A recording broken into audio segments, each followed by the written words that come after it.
क्या ये सजील थी?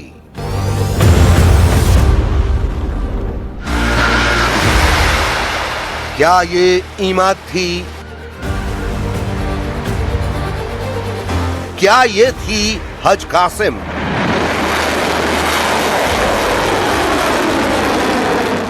या फिर ये थी खैबर शिकन, जिसकी वजह से नेतन्याहू और डोनाल्ड ट्रंप दोनों के माथों पर शिकन नजर आने लगी है।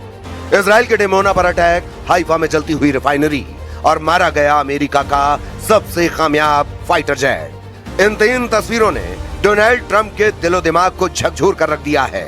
इन 3 तस्वीरों ने बता दिया है कि डोनाल्ड ट्रंप ईरान के खिलाफ कुछ ऐसा करने जा रहे हैं जिसके बाद या तो ये जंग खत्म हो जाएगी या फिर शुरू हो जाएगा विश्व युद्ध।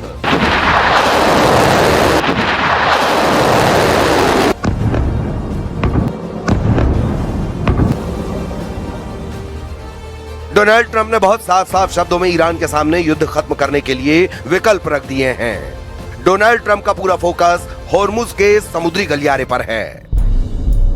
ट्रंप ने डेडलाइन दी है और कहा है कि अगर ईरान ने 48 घंटों में होर्मुज स्ट्रेट को नहीं खोला तो अमेरिका उसके कई पावर प्लांट्स पर हमला करके उन्हें पूरी तरह तबाह कर देगा। डोनाल्ड ट्रंप ने कहा है कि इस ऑपरेशन की शुरुआत ईरान के सबसे बड़े प्लांट से की जाएगी।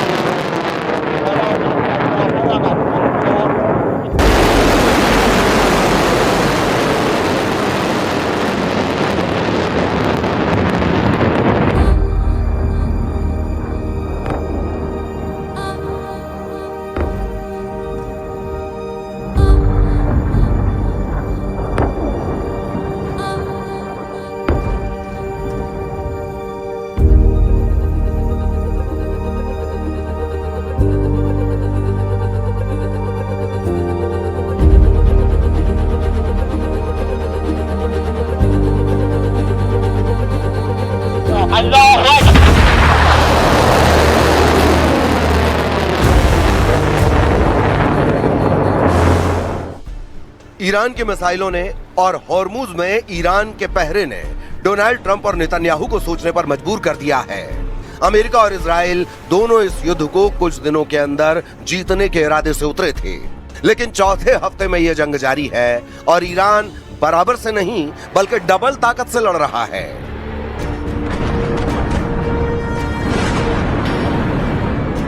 यही वजह है कि ट्रंप ने अब ईरान को बता दिया है कि अमेरिका ऐसी तबाही मचाएगा कि ईरान का हर मिसाइल मैन घुटनों पर आ जाएगा। डोनाल्ड ट्रंप ने ईरान के हर बिजली पावर प्लांट को तबाह करने की धमकी दी है, ताकि ईरान में अगर पावर ग्रिड तबाह कर दी गई तो तेहरान समेत ईरान का हर पावर सेंटर ढह जाएगा। ईरान का पावर ग्रिड उड़ाकर ईरान का पावर सेंटर पूरी तरह खत्म करना चाहते हैं डोनाल्ड ट्रंप। 9 करोड़ की आबादी वाले ईरान में 90,000 मेगावाट बिजली पैदा होती है।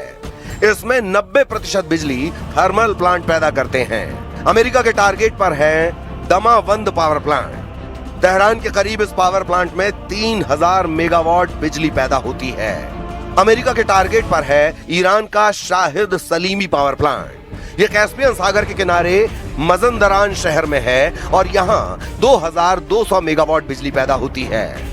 अगर अमेरिका या इजराइल की वायुसेना ऐसे और बिजली ठिकानों को टारगेट करते हैं तो युद्ध रुकेगा नहीं बल्कि और तेज होगा, और इसके लिए ईरान ने पलटवार वाली वार्निंग भी जारी कर दी है। ईरान की मिलिट्री लीडरशिप कई कमांडर्स के मारे जाने के बाद भी इजराइल पर लगातार हमले कर रही है। डिमोना और अरद शहर पर हुए हमलों ने बता दिया है कि ईरान की मिसाइल ताकत बरकरार है, उनके पास मिसाइलों का भंडार है। इसी बुनियाद पर ईरान ने बता दिया है कि अगर उसके बिजली पावर प्लांट पर हमला किया गया तो पलटवार कैसा होगा।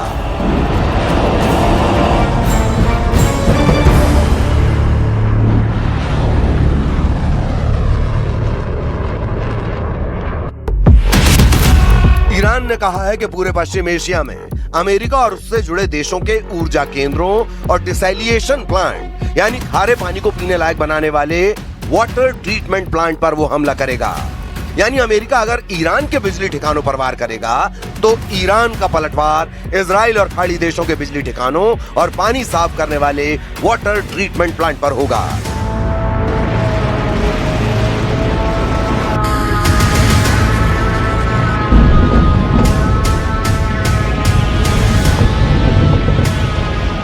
अपनी मिसाइल पावर दिखाकर ईरान बता चुका है कि उसके पास ये ताकत है। इसका एहसास ट्रंप को भी है और नेतन्याहू को भी है। ईरान के मिलिट्री लीडर कह रहे हैं कि अब इजराइल और अमेरिका को लेकर पहले से तय रणनीति को लागू करने का वक्त आ गया है। और अगर इजराइल अपने डिमोना जैसे परमाणु सेंटर वाले शहर को नहीं बचा पा रहा, तो वो बाकी जगहों को कैसे बचा पाएगा? ईरान के टारगेट पर इजराइल के कौन कौन से वाटर प्लांट हैं, गौर से समझिएगा। भूमध्य सागर से लगे समुद्री किनारे पर इजराइल ने डिसैलिएशन प्लांट लगाए हैं जो खारे पानी को पीने लायक बनाते हैं। यहां से इजराइल अपने पानी की 85% जरूरत पूरी करता है।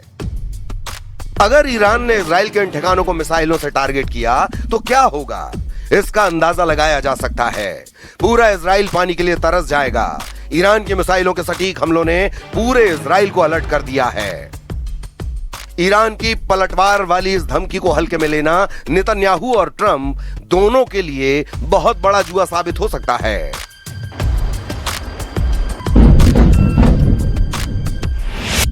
ईरान के टारगेट पर है अश्केलोन प्लांट। यह कभी दुनिया का सबसे बड़ा प्लांट था जो खारे पानी को पीने लायक बनाता है। दूसरा है हदेरा डिसैलिनेशन प्लांट। तीसरा है सोरेक प्लांट, दुनिया का सबसे आधुनिक प्लांट कहा जाता है। चौथा है पालमाचिम डिसैलिनेशन प्लांट, ये तेल अवीव के दक्षिण में है। पांचवा है अशदोद प्लांट जो दक्षिण इजराइल के लिए काफी जरूरी है। Oh my God.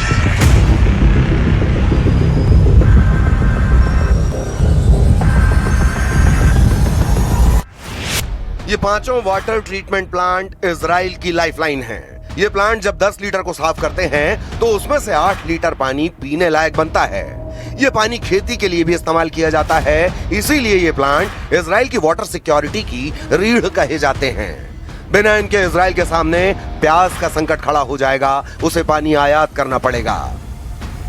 इसीलिए ईरान के पलटवार रोकना अमेरिका और इजराइल को बहुत जरूरी होगा, लेकिन क्या वो इसमें कामयाब हो पाएंगे?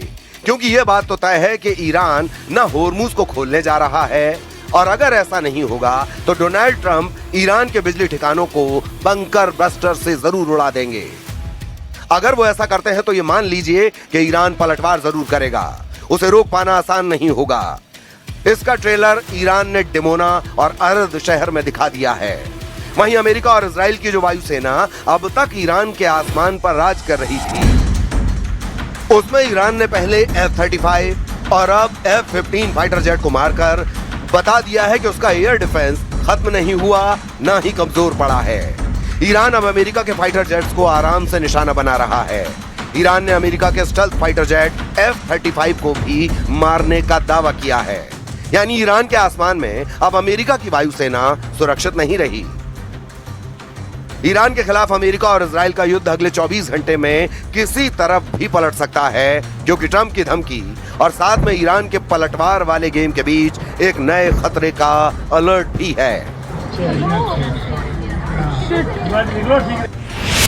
अमेरिकी मीडिया में खबर है कि इजराइल ने अमेरिका को बताया है कि अब ईरान की मिसाइलों को रोकना मुश्किल है, क्योंकि उसकी बैलिस्टिक मिसाइल इंटरसेप्टर खत्म होने जा रही हैं। मीडिया में यह खबर अमेरिकी अधिकारियों के हवाले से छापी गई है।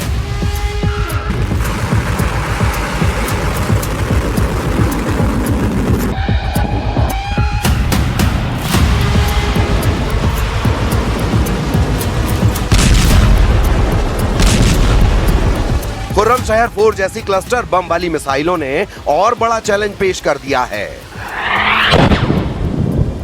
जिस तरह से ईरान की मिसाइल इजराइल पर गिर रही हैं, उससे साफ है कि इजराइल के सामने इंटरसेप्टर संकट बड़ा है। दावा है कि इजराइल का मिसाइल डिफेंस नेटवर्क बहुत मुश्किल में फंस चुका है।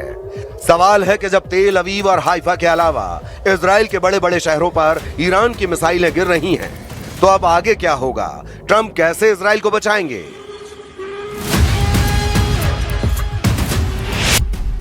रिपोर्ट में दावा किया गया कि इजराइल के मिसाइल संकट के बारे में पेंटागन को पहले से पता था, फिर भी ईरान के खिलाफ युद्ध की शुरुआत की गई। क्या इसके मायने ये हैं कि नेतन्याहू खुद तो फंसे ही, उन्होंने ट्रंप को भी बुरा फंसा दिया है?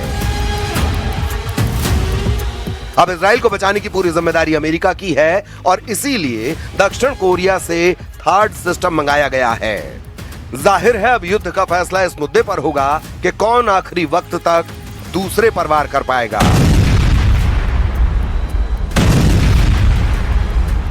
इसीलिए इजराइल का इंटरसेप्टर संकट नेतन्याहू और ट्रंप के गले में हार का फंदा डाल सकता है।